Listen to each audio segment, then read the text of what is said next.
Mainit na umaga sa munisipyo. Kumalat ang balitang parang apoy. Si Kabesang Tano, ang may-ari ng lupa, ay pinatay ni Tata Selo. Ang lahat ay nakatuon sa istakid kung saan nakapiit ang matanda. Pumatay raw? Sinaga ang kabesa?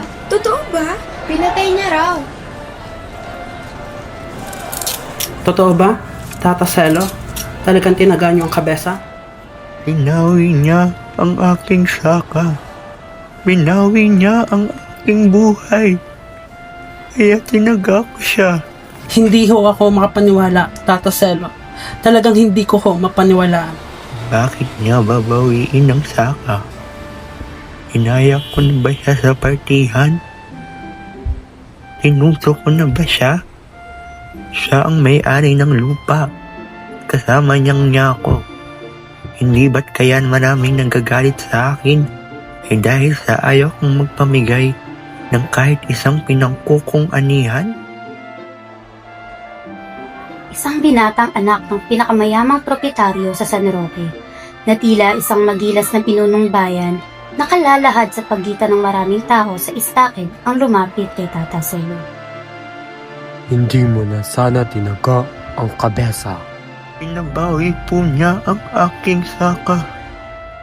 Saan pa po ako pupunta kung wala na akong saka? Hindi katwiran yan, matanda. Ari ng kabesa ang lupa. Kung gusto ka niyang paalisin, wala kang magagawa. Hindi niya po nauunawaan. Dating amin ng lupang iyon.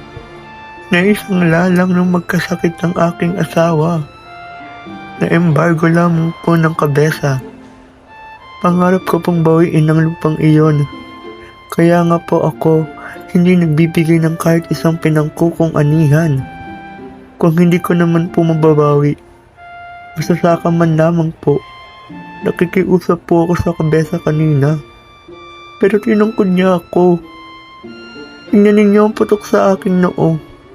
Tingnan po ninyo. Dumukot ng sigarilyo ang binata.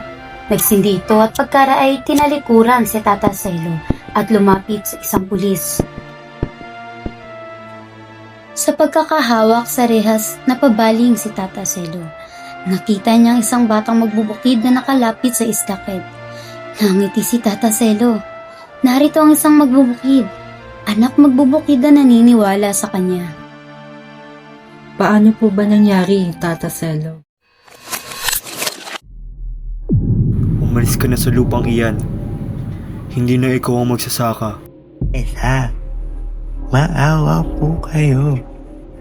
Siya na lang po ang buhay ko. Diyan na lang po ako kumakapi. Kaya ko pa pong magsaka, Besa. Totoo pong ako'y matanda na. Kung ako pa na may malakas pa. Wala akong pakialam, Selo. Lumayas ka na sa bukid ko. Ay, huwag po. Nakikiusap po ako. Sa bawat hampas ng tungkod ng kabesa, unti-unting nadurog ang kanyang pagkatao hanggang sa napuno ang kanyang puso ng sakit at galit. Sa isang iglap, nagawa ni Tata Selo ang hindi niya inaasahan. Tata Selo, patay na po ba ang kabesa? Paano na po si Saling? Saling, ang anak ko. Kamakalawa lang siya umuwi galing sa bahay ng kabesa. May sakit siya, amang. May sakit. Tabi! Tabi kayo! Narito na ang alkalde at hepe. Oy! Tumabi muna kayo! Huwag kayong humarang dyan! Ilabas si Tata Selo sa istakid.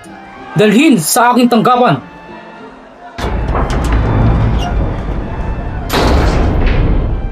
Selo, napatay mo ang kabesa. Alam mo namang malaking tao yun. Bakit mo ginawa?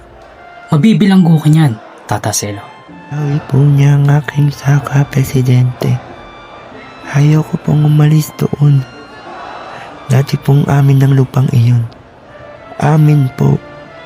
Na isang lalamang po Alam ko na iyan! At isinalaysay ni Tata Selo ang nangyari sa alkalde. Ang iyong anak na kinakabesa raw? Tinatanong ka! Umuwi na po si Saling, Presidente. Noong kamakalawa pa ng umaga. Dahil may sakit na po siya. Nang sumapit ang alas 12, umalis ang alkalde upang mananghalian. Naiwan si Tata Selo kasama ang hepe at 2 pulis. Napatay mo pala ang kabesa. Binawi po niya ang aking sakit.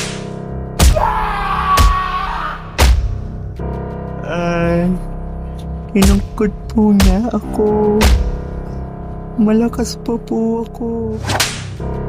Sa may pinto ng tanggapan, naaawang nakatingin ang 2 pulis. Si Kabesa kasi ang nagrekomenda kay Chip eh. Kinabukasan, ang araw ay lalong nag-ibayo ang init. Sa loob ng istakid, si Tata Selo ay nakasalampak sa sahig. Tila basahan na itinapon sa sulok. Selo, dadating ka sa kabesera. Habang buhay na pagkakakulong, siguro ang naghihintay sa'yo. Patayin na rin ninyo ko. Napatay ko po ang kabesa, Presidente. Patayin na rin ninyo ako. Ang araw, katulad kahapon, ay mainit na naman. Nang magdadakong alas 2, dumating ang anak ni Tata Selo. Pagkakita sa lugmok na ama, mahigpit itong napayakap sa rehas at malakas na kumagulkol. Ama! Ama ko! Anong ginawa nila sa'yo? Hindi ka na sana naparito, Saling. May sakit ka. Saling, may sakit ka. Bayaan mo na. Bayaan mo na. Umuwi ka na, anak. Huwag ka nang magsasabi. Pumasok si Saling sa tanggapan ng alkalde. Naiwan si Tata Selo na nakakapit sa rehas. Tinitignan ng papasikat na araw na tila wala ng bukas. Tata Selo! Tata Selo! Amang, puntahan mo na si Saling sa loob. Yayain mo nang umuwi. Sabihin mo, umuwi na kayo. At sa ilalim ng nag-aapoy na sikat ng araw, natapos ang pangarap ng isang matandang ang tanging hiling ay mabuhay ng may dangal sa lupang dati ay sa kanya.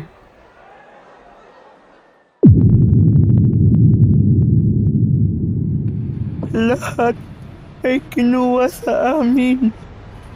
Ang lahat. Ang lahat-lahat ay kinuha nila sa amin.